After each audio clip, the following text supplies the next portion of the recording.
Yo, what is up, everybody? I want to welcome you guys back to my YouTube channel, Tall Guy and a Hemi. If you can, smash that like button, hit that subscribe button. Let's get into it. So by the title of this video, we're going to be talking about some weight reduction to the Chargers and Challengers. Now, I know from factory, I believe the Challengers weigh like 100 pounds less than the Chargers.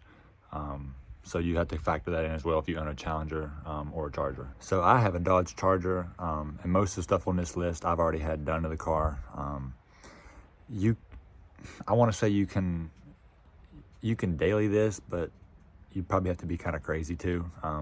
But for the way the car sits now, it's like not really set up to be a daily driver whatsoever. It's just a weekend car. But like for some of the interior stuff that you can do, you can just throw that stuff back in there, which we'll get into it. All right, guys, so the first thing on the list is a drag pack for the rear. Now, I believe the stock rims and tires weigh somewhere with like 70, 80 pounds, I think, maybe more. I'm not 100% sure. But these right here, much lighter. They're probably right around 20 pounds, I'd say. So it's a huge difference. It's a lot less rotational force, especially with the cars being so heavy. They're over 4,000 pounds from the factory. In my opinion, for a drag pack is more for if you're like dig racing or taking it to the track. Not a whole, I mean, you can run it on roll racing, but it's more like if you're pushing a lot of power. 9 times out of 10, like most cars, they'll spin and they'll get traction right away, but most cars just sit, like high power cars sit and spin, and that's what these are for, is to get traction right away, or get traction as soon as they can. I'm not saying they don't work for roll racing, because they do. I roll raced this car down in Mexico, and I can tell a huge difference from the stock OEM wheels and my drag pack. It just feels better and it pulls better, and you can daily them, no problem. Just put a good set of tires on there and you'll be fine. All right, so the next one that leads me to is completely gutting the interior. Now, mine's a little extreme. I got the door panels out and everything out of the trunk. I just got some tools and stuff back there right now. But I usually have the front seat out. The only reason it's in is because I had to pass my inspection. That's coming right back out as soon as the weather warms back up. And with all the interior, I think like the back seats, they're probably 40s or probably 50, 60 pounds maybe. Front seats, I think 50 or 60. All the stuff in the trunk's probably about 50. Door panels, they're probably 5 pounds each, maybe 10 if that. So I mean, everything adds up, and I got a track opening up to me here in the next few months, so I'm just really trying to see what this thing can do at the track. It's only an 1/8 mile track, but I just want to kind of get this thing dialed in completely, and I'm kind of chasing times. I don't usually do that, but I just want to get as much weight off this thing as possible. And you can, like if you go to the track or whatever, you go racing, you can just take those out and bolt them right back in the next day, next morning, or even that night. It's super easy. Or if you just plan on leaving it out and it's your daily, just plan on, you might get a lot of drone and just a lot of cabin noise. You won't be able to hear your stereo very well. So just keep that in mind. Don't mind the messy trunk, but while we're back here, eventually I'd like to get a lightweight battery and get rid of this one, because I believe the lightweight battery, it saves you like 40 pounds almost, maybe more. So that's definitely a huge weight savings. All right, y'all, so next one on the list, if you can't tell, I don't have an exhaust. So I'll show you guys what I'm running here.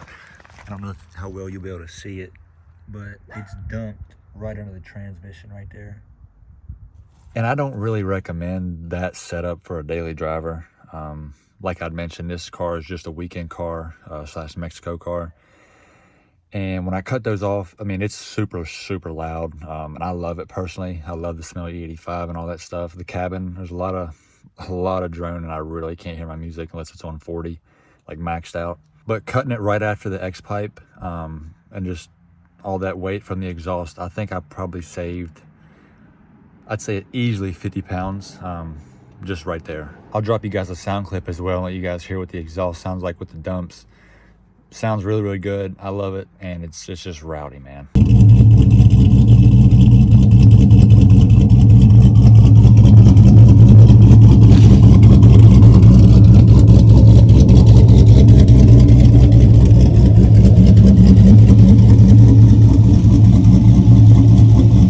Another one for my race car drivers, or like the time chasers or track getters, or if you go to Mexico a lot, you can remove the OEM hood on this car and it saves probably 20 to 30 pounds. And I'm just taking like a guesstimate on these, on the weight of these. parts of the car that you can remove and all that good stuff.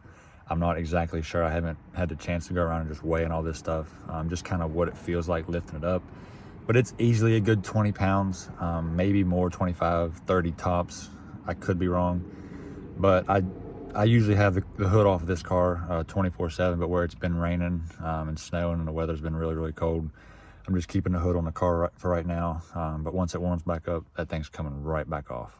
But if you wanted to daily it with your hood off, I guess you could. Just depends on where you live and how the cops are around you. Me personally, knock on wood, and luckily I haven't had any issues. I've passed a few cops. They just seem to mind their own business. So there's really no issue.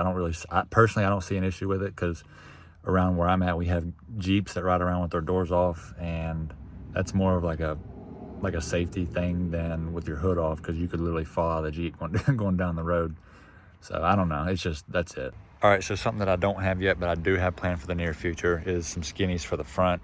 Shed this good 70 pounds for both sides, and I think the skinnies, they're much, much lighter.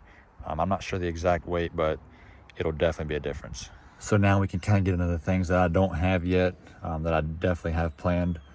And you guys can consider these mods as well if you're like chasing times, or you can just throw these on your cards, whatever, it's your build, do what you guys want to. So the first thing you guys can consider, and that I'm definitely considering for the front, is a lightweight crash bar, aluminum crash bar.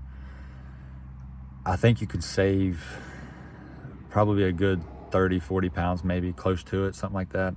The aluminum's much, much lighter. I'm not sure the price. I know I've looked up one. It's not like I don't know the brand of it, but it's not the one that like has all like the design into it, like where you can put your hand, like all the holes and shit. It's one where it's completely solid, but it's aluminum. It says it's lightweight performance. So I'm not entirely sure, just gotta research it. And we already covered the lightweight battery earlier. And next up could be lightweight brakes. There's a good bit of different sets out there. Me personally, I'd go with some Wilwoods. I think that's gonna be my next setup. Everybody's saying Brembo, Brembo, Brembo, but I don't really feel like dealing with all that brake dust. I'm not a fan of it. And I would rather, if I'm going to go all new brakes and everything, I'd rather just get the performance ones. I'm not saying Brembo is not performance. They're great brakes, but the Wilwoods are a little bit lighter. And that's what I'm going for. And you can even throw in some lightweight fenders. I don't know if they make them for the Chargers. I know they make them for the Challengers. But it's really just depends if you want to pay several $1,000s to knock off a few tenths. You're definitely going to save weight there, but is it really going to be worth it? But you can do a lightweight trunk. I know they make those for Chargers and Challengers. I've looked into it a little bit, not a whole lot, but it's something I'm definitely considering in the future. Not too sure yet. But that's pretty much all I had for you guys in today's video. I just want to make a quick one if you guys were just thinking about doing some weight reduction to your Chargers or Challengers. I hope this gave you guys some ideas and some confidence to do it. It's not that bad. It definitely helps, and you'll definitely feel a difference. Yeah, I mean, I really appreciate you guys stopping by and checking out this video. If you can, hit that like button, hit that subscribe button. I'll see you guys in the next one. Peace out.